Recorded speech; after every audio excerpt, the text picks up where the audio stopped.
تو کہہ رہے میں ڈر گیا, میں نے یہ کیا؟ انہوں نے کہا بھائی یہ ایسے ہی ہوتا ہے یہاں پہ. خیر, اور جو فیملی پلاننگ والوں کی کوشش ہے نا, بچے کم, تو یہ سمجھ لو کہ ہمارے گھروں میں بھی عنقریب کتے آنے والے ہیں. یا تو کتا پال لو یا انسان پیدا کر لو, تو یہ آنے والا ہے. یہ رپورٹ ہے, یورپ ہی کی رپورٹ ہے 100 سال پہلے کی, کہ یورپ میں جو بہت زیادہ جانور پالنے کا رواج آیا ہے نا, یہ جب ہی آیا جب ان کی گروتھ ریشو انہوں نے کم کیا ہے, تو پھر یہ بہت کتے متے بلے آ گئے, بلیاں کم آئی, کتے زیادہ آئے ہیں.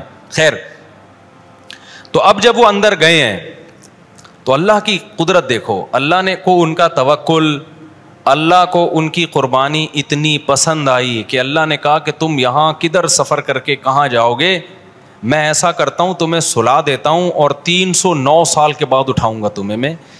اللہ کے علم میں یہ بات تھی کہ اس دوران اس حکومت کا تختہ الٹ جائے گا اور یہاں کوئی اسلامی حکومت آ جائے گی. یہ نبی صلی اللہ علیہ وسلم سے پہلے کا واقعہ. اسلامی میں اس سینس میں کہہ رہا ہوں کہ حق کی حکومت, ورنہ اس وقت تو عیسائی حکومت یا یہودی حکومت ہوگی نا.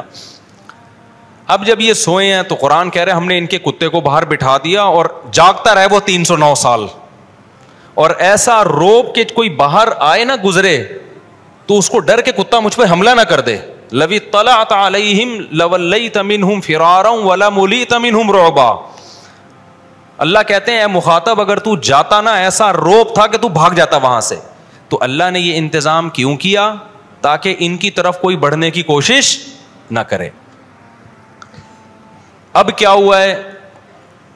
قرآن کہتا ہے وَإِذَا طَلَعَتْ وَتَرَى الشَّمْسَ إِذَا طَلَعَتْ تَزَاوَرُ عَنْ كَهْفِهِمْ. سلایا اللہ نے اس انداز سے کہ سورج کی روشنی ڈائریکٹ ان کے اوپر جسم پہ نہیں پڑ رہی, کیونکہ سورج کی تیز تپش بھی انسان کی باڈی کو خراب کر دیتی ہے. ایسا بھی نہیں ہے کہ اندر روشنی نہ جائے, وائٹامن ڈی ہی نہ ملے, اور ایسا بھی نہیں ہے کہ ڈائریکٹ سورج کی تپش سے باڈی خراب ہو جائے. ایک خاص انداز سے سورج کے زاویے, وہ سورج نکلتا غروب ہوتا نکلتا غروب ہوتا, وَنُقَلِّبُهُمْ ذَاتَ الْيَمِينِ وَذَاتَ الشِّمَالِ, اور ہم ان کو کروٹیں بھی دلاتے رہتے ہیں تاکہ ایسا نہ ہو کہ زمین کھا جائے. بھائی ایک ہی جگہ پڑے رہو گے, اگر آپ سوئے اور اٹھے ہی نہیں 1 دن 2 دن 3 دن 4 دن 5 دن 6 دن, تو ایک دن کیا ہوگا, زمین میں آپ کیا ہو جاؤ گے, غائب. تو اللہ کہتے ہیں ہم ان کو کروٹیں بھی دلا رہے تھے. اب دیکھو اللہ کے کام دیکھو, 309 سال کسی انسان کے لیے سونا ممکن نہیں ہے, لیکن اللہ نے جب سنا کہ ایک قدرت کو ظاہر کیا تو اب اللہ باقی تمام چیزوں میں اسباب ہی اختیار کر رہے ہیں. اللہ یہ بھی تو کر سکتے تھے ایک کروٹ پہ 300 سال سلا دیتے اور زمین کو ان کی باڈی کھانے نہ دیتے, یہ کر سکتے تھے نا, لیکن نہیں. 309 سال سنا کے تو اپنی قدرت ظاہر کرنی تھی, باقی سارے کام کیسے ہوں گے, اسباب کے تحت ہوں گے. اللہ یہ بھی کر سکتے تھے کہ 309 سال سلاتے, سورج کی کرنیں نہ آتی ان کے اوپر اور اندھیرے میں ہی وٹامن ڈی ان کو ملتا رہتا. نہ, جہاں تک اسباب سے کام ہوگا اللہ بھی کیا اختیار کرتے ہیں, اسباب اختیار کرتے ہیں. تو جب اللہ بھی اسباب ہی اختیار کرتے ہیں تو میں اور آپ کون ہوتے ہیں جو اسباب اختیار کیے بغیر اللہ پہ توکل کرنا شروع کر دیں. کمار آنی ہے اللہ کھلائے گا, صحت کا خیال کرنا نہیں, اللہ ابے کچھ نہیں ہوتا لڈو وڈو کھانے سے. یہ باتیں ہوتی ہیں نا آج کل دینداروں کی, او بھائی تیرے کو شوگر ہے تو 3 لڈو کیوں کھا رہا ہے, ابے موت دینے والا کون ہے, اللہ ہے. زندگی موت لڈو کے ہاتھ میں نہیں ہے, زندگی موت کس کے ہاتھ میں ہے, لڈو کس کے ہاتھ میں ہے, زندگی موت اللہ کے ہاتھ. یہ دینداروں کو ہم نے سنا ہے. حالانکہ جب آپ کا ویٹ بڑا ہوا ہے, آپ کو شوگر ہے, تو لڈو آپ کے لیے جان لیوا ہو سکتا ہے. ایسے موقع پہ یہ توکل کی بات کرنا یہ شریعت کے خلاف ہے. تو اللہ بھی دیکھو اسباب ہی اختیار کر رہا ہے.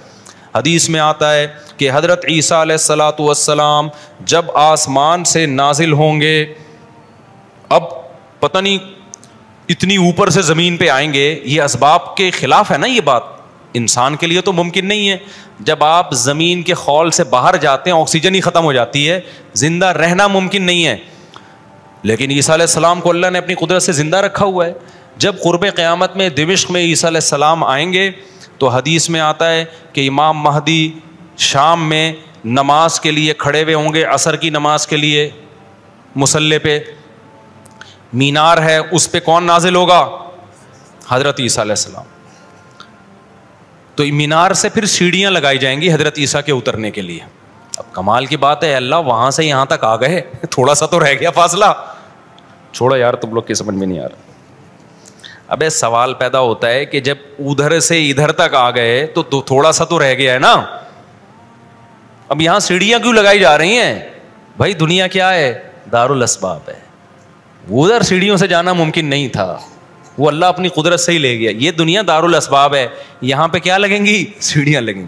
وہاں سے نیچے اتریں گے, اتنے بڑے بڑے بال ہوں گے جن سے پانی بہہ رہا ہوگا, کیونکہ حضرت عیسیٰ علیہ السلام کو جب سولی پہ لٹکایا جا رہا تھا اس وقت آپ نے غسل کیا تھا, تو اللہ نے ان کی شکل کا کوئی آدمی کر دیا اور عیسیٰ ابن مریم کو آسمانوں پہ اسی حال میں اٹھا لیا.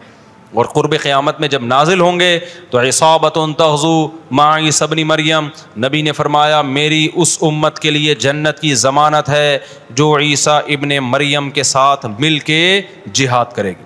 حضرت عیسیٰ نے آتے ہی کیا کرنا ہے؟ جہاد کرنا ہے.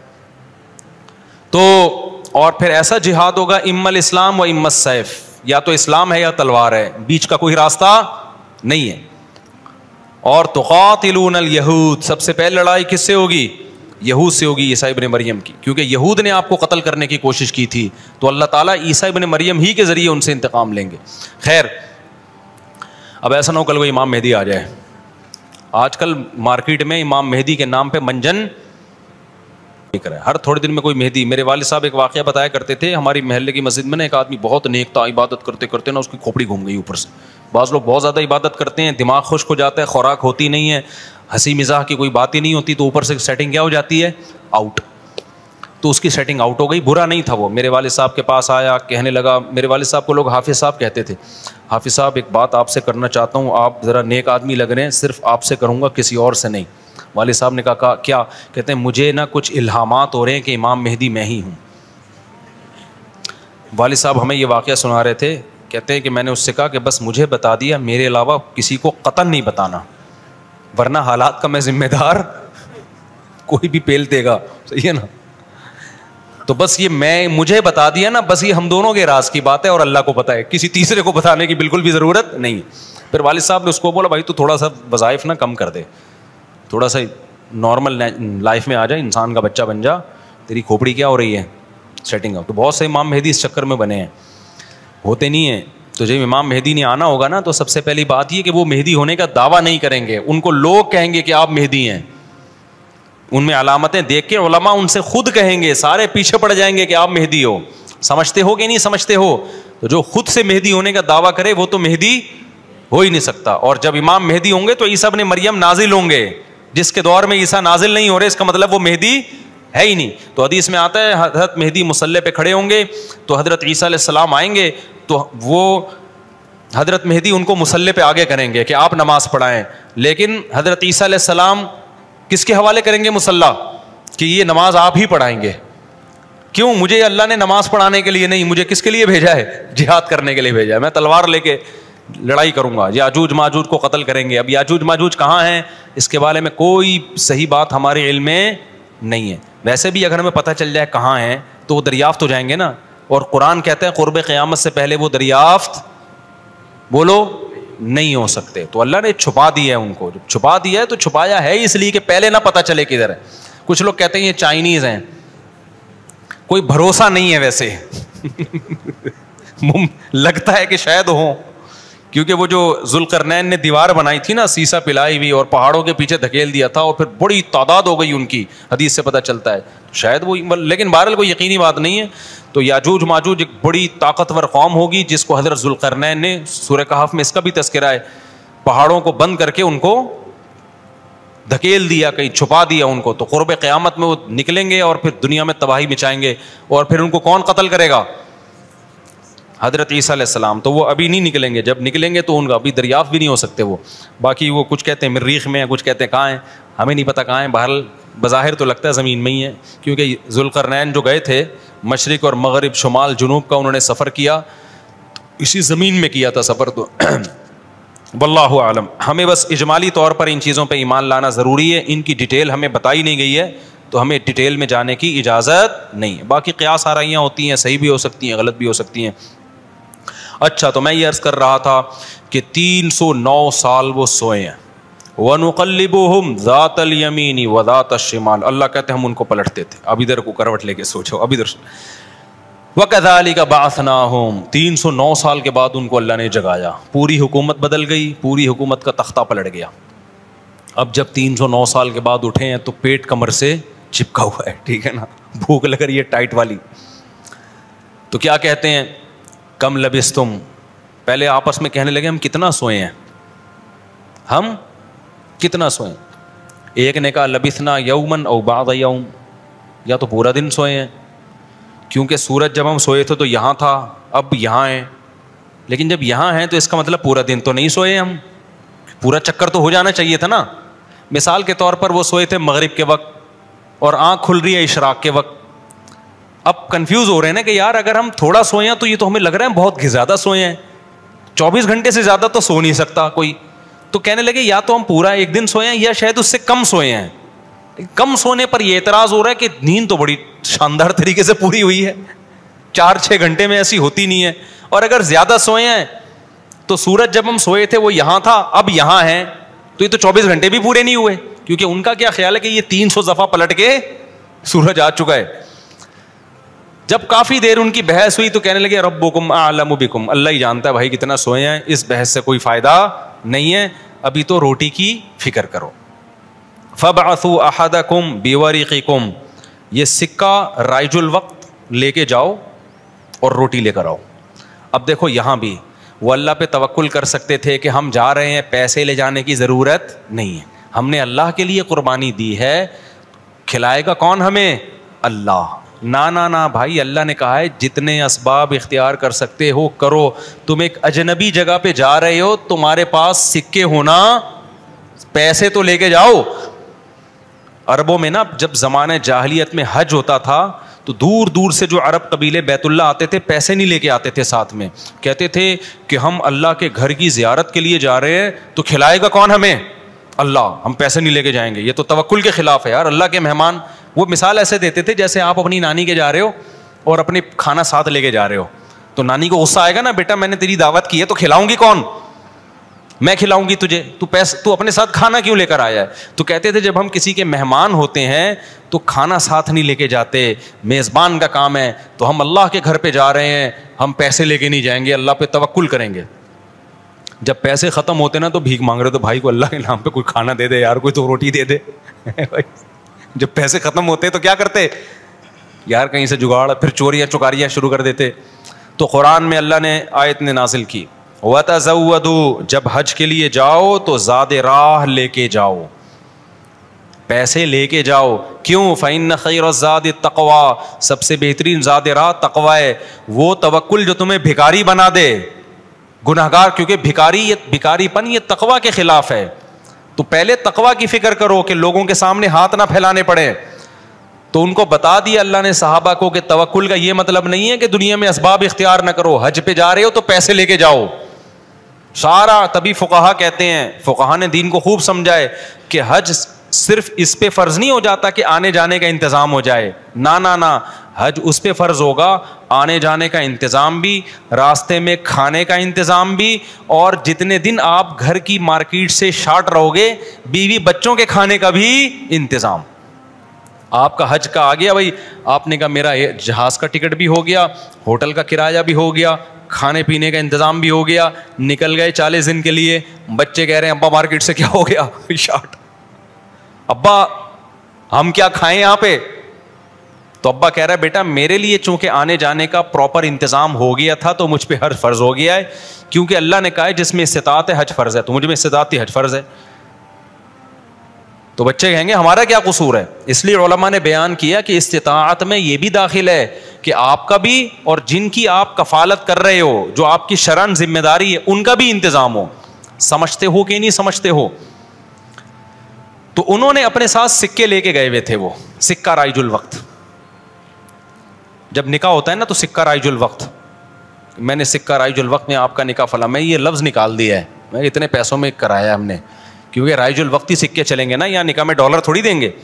کبھی خربوزہ خریدتے ہوئے کہا کہ سکہ رائج الوقت کے مطابق یہ خربوزہ کتنے روپے کلو ہے, جیسے وہاں سیدھا سیدھا بولتے ہو بھائی خربوزہ کتنے روپے کلو ہے, تو مہر میں بھی وہی ہے. جب پاکستان میں شادی ہو رہی ہے تو پاکستانی روپے میں ہی ہوگی, اس میں الگ سے سکہ رائج الوقت بتانے کی ضرورت نہیں ہے. لوگ کہہ رہے تو سکہ رائج الوقت کے مطابق, تو وہاں سے میری زبان پہ یہ آیا ہے.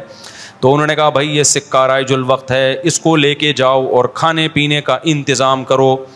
پھر کہنے لگے دیکھو وَلْيَتَلَطَّفْ, چپکے سے جانا, وَلَا يُشْعِرَنَّ بِكُمْ أَحَدًا, کسی کو تمہارے بارے میں پتہ نہ چلے. ایسے منہ لپیٹ کے نا چھپڑ میں جانا اور روٹی لے کے چھپڑ میں واپس آ جانا. اس سے بھی پتہ چل رہا ہے کہ وہ اپنی حفاظت کا پورا انتظام کر رہے ہیں, پھر اللہ پہ توکل کر رہے ہیں. کتا بھی ساتھ لے کے جا رہے ہیں تاکہ اجنبی لوگوں سے ہماری حفاظت ہو, یہ بھی پورا انتظام. اور اس کے بعد بھی ایک بندے کو بھیج رہے ہیں بھائی لپٹ کے جانا, پتہ نہ چلے, پکڑے نہ جائیں ہم. اور آگے انہوں نے کیا کہا, فَلْيَنظُرْ أَيُّهَا أَزْكَىٰ طَعَامًا, دیکھنا پاکیزہ کھانا ہو, حلال کھانا لے کے آنا. اس سے بھی پتہ چلتا ہے کہ چونکہ غیر مسلم ریاست تھی نا, وہاں ان پر واجب تھا کہ کھانا خریدنے سے پہلے تحقیق کر لیں کہ حرام ہے یا حلال. اسلامی ملک میں اس تحقیق کی ضرورت نہیں ہے کیونکہ حلال ہی ہوتا ہے. یہاں آپ ہوٹل میں بیٹھ کے پوچھیں یہ گدھے کا گوشت ہے یا بکرے کا گوشت ہے, وہ رکھ کے ایک تھپڑ لگائے گا آپ کے. کیوں بھائی, غالب یہی ہے کہ جب سامنے والا انسان ہے اور مسلمان ہے تو گوشت بھی انشاءاللہ حلال ہی ہوگا. سامنے والا گدھا نہیں ہے تو گوشت بھی گدھے کا. یہاں بھی گدھے کے گوشت بکے ہیں مگر ان کا ریشو کم ہے نا, عموماً تو حلال ہی ہوتا ہے. لیکن جب آپ غیر مسلم ریاست میں جاتے ہیں, پھر جب بھی آپ کوئی چیز خریدیں گے تو آپ پر تحقیق کرنا واجب ہے, بھائی یہ حلال ہے یا نہیں. میں یورپ میں جہاں بھی ہوٹل میں جاتا تھا پہلے پوچھتا تھا ابے یہ مرغی حلال ہے کہ حرام ہے, وہ کہتا تھا حلال ہے. کیسے پتہ چلا حلال ہے؟ ٹھپا تو سب نے لگایا ہوا ہوتا ہے حلال کا. کہاں سے خریدی آپ نے؟ وہ بتاتا تھا فلاں سے. میں نے کہا آپ کو پتا ہے کہ وہ ہاتھ سے ذبح کرتے ہیں؟ کہ جی ہمیں تو نہیں پتا. میں نے کہا پھر ہم بھی نہیں کھائیں گے بھائی. یہ غیر مسلم ریاست میں یہ تحقیق کیا ہے؟ اطمینان ہو جائے کہ ہاں جی ہاتھ کا ذبیحہ ہے, بسم اللہ اللہ پڑھ کے کہہ رہا ہے, تو پھر آپ کھا سکتے ہیں, ادروائز نہیں کھا سکتے آپ. پھر آپ چلغوزے کھائیں, کچھ بھی کھائیں, گزارا کریں آپ. سمجھتے ہو؟ تو ان لوگوں نے بھی کیا, حالانکہ یہ کتنے شدید بھوکے تھے نا, ان کو تو چاہیے تھا, بولتے یار تو جا اور جو ملے لے آ بس اٹھا کے, ٹھیک ہے نا, جو ملے. ابھی حلال حرام کے چکر میں پڑنے کی ضرورت نہیں ہے, بہت ہو گیا یار, بھوک دیکھے یار, ابھی پھر بھی آگے حلال حرام کی تحقیق کرے گا. ابے جو ملے اٹھا کے لے آ, نہ حلال لے کے آنا, حرام سے ایوائڈ کرنا. اب جب وہ بندہ آیا نا سکہ رائج الوقت لے کے, تو جب وہ اس نے سکہ دیا تو وہ دکاندار نے بولا ابے یہ کون سے زمانے کا سکہ لایا بھائی تو, ٹھیک ہے نا, یہ کرنسی تو کیا ہو گئی ہے, 300 سال پہلے یہ نوٹ ختم ہو چکے ہیں. اس پہ تو جس بادشاہ کی تصویر ہے وہ بھی بت پرست بادشاہ تھا, اس کا تو خاتمہ ہو گیا ہے. یہاں تو جہاد ہوا, دوسری قوموں نے حملہ کیا, پوری ریاست کیا ہو گئی ہے, ختم. اچھا وہ بھی دیکھ رہا تھا کہ یار یہ تو وہ شہر ہی نہیں لگ رہا, میں کوئی گوگل نے غلط تو نہیں بتا دیا کہیں مجھے, ہے بھائی. وہ بھی یہی سوچ رہا نا جو کہ بھئی میں کہاں ہوں, یہ وہ جگہ ہی نہیں لگ رہی. تو 309 سال میں تو سب کچھ چینج ہو جائے گا نا. بالآخر قرآن میں چونکہ اختصار ہے, بہت شارٹ واقعات سناتا ہے. بالآخر کیا ہوا کہ لوگوں نے اس سے پوچھا تم کون ہو, اس نے پوچھا بھائی وہ کہاں ہے, انہوں نے کہا وہ تو 309 سال پہلے ونس اپون اے ٹائم ایک حکومت تھی, پھر یہ ہوا, پھر علامتیں دیکھی گئیں, یہ پرانے سکے نکلے. تو لوگوں کو, اچھا ان لوگوں کی ہسٹری بھی لوگوں کو پتہ تھی کہ پرانے وقتوں میں چند نوجوانوں نے اللہ کے لیے قربانی دی تھی اور اپنے علاقے سے ہجرت کر کے چلے گئے تھے, ان کے نام یہ تھے, ان کی علامتیں یہ تھیں. تو اس سے بھی لوگوں کو نا ہسٹری سے پتہ چل گیا بھائی یہ کون لوگ ہیں, یہ وہی لوگ ہیں. تو پھر بہرحال جب ہو گیا تو ان کی تو بڑی واہ واہ ہو گئی, یار یہ تو بڑے کرامتی بزرگ ہیں, یہ تو 300 سال سے کہاں سو رہے تھے, غار میں سو رہے تھے. سب نے ان کو بلایا, بھائی ان کا تو بڑا اکرام ہوا. میں اب آگے میں اپنے اسٹائل میں بیان کر رہا ہوں, قرآن میں نہیں لکھا ہوا, جو ہوتا ہے ایسے موقع پہ, بھائی دم کر دیں, ہمارے وہ گنجے کے بال نہیں آ رہے, حضرت اس کے سر پہ دم کر دیں, اس کی شادی نہیں ہو رہی, اس کے لیے دعا کر دیں, اور یہ بچہ مفتی مولوی صاحب میرا بچہ انسان کا بچہ بن جائے. ہم نے جب پیدا کیا تھا اس وقت انسان تھا, لیکن اب جو رپورٹ ہے اس کے مطابق یہی جو شکایتیں آ رہی ہوتی ہیں, کوئی پھونک لگا دیں, کوئی تبلیغ میں نکال دیں, کوئی نصیحت کر دیں, جو بھی ان کا اتنی عزت ہو گئی, پھر انہوں نے وہ سب آ گئے اور ان کی بڑی, جو اللہ نے نا ان کی دعا ایسے قبول کی کہ بجائے ہجرت کرنے کے انہی کے وطن کو ان کے لیے سوٹیبل بنا دی. اور بالآخر ایک وقت کے بعد ان کی طبعی موت ہوئی. تو اب لوگوں میں جھگڑا ہو گیا, بھائی ان کی موت واقع ہو گئی ہے. تو یہ چونکہ ایک بڑا تاریخی واقعہ ہوا ہے, تاریخی واقعہ ہوا ہے نا, اس واقعے کو محفوظ رکھنا. ہسٹری تو ہر ایک چاہتا ہے نا محفوظ ہو, اور وہ ہسٹری جس میں کوئی سبق ہو. تو کسی نے کہا ہم قبہ بنائیں گے, کسی نے کہا ہم کیا بنائیں گے, لیکن جو غالب لوگ تھے, جن کو اللہ نے غلبہ دیا تھا, انہوں نے کہا لنتخذن علیہم مسجدا, ہم ان کے غار, کہا جاتا ہے کہ اسی غار میں ان کو دفن کیا گیا جس غار میں انہوں نے زندگی گزاری نا, ہم ان کے غار کے قریب ایک مسجد بنائیں گے تاکہ اس مسجد میں نماز بھی ہو, عبادت بھی ہو, عقیدہ توحید بھی زندہ رہے, کیونکہ انہوں نے قربانی توحید کے لیے دی تھی, اور مسجد توحید کا سب سے بڑا ذریعہ ہے. مسجد بتاتی ہے کہ صرف اللہ کو پکارا جائے گا, تو انہوں نے پھر وہاں مسجد بنا دی. تو اب بعض لوگ اس سے کہتے ہیں, اس سے پتہ چلتا ہے مزاروں پہ مسجدیں بنانا جائز ہیں. نا نا نا نا, اس وقت ان کی قبر کے قریب مسجد بنائی گئی تھی توحید کو زندہ کرنے کے لیے.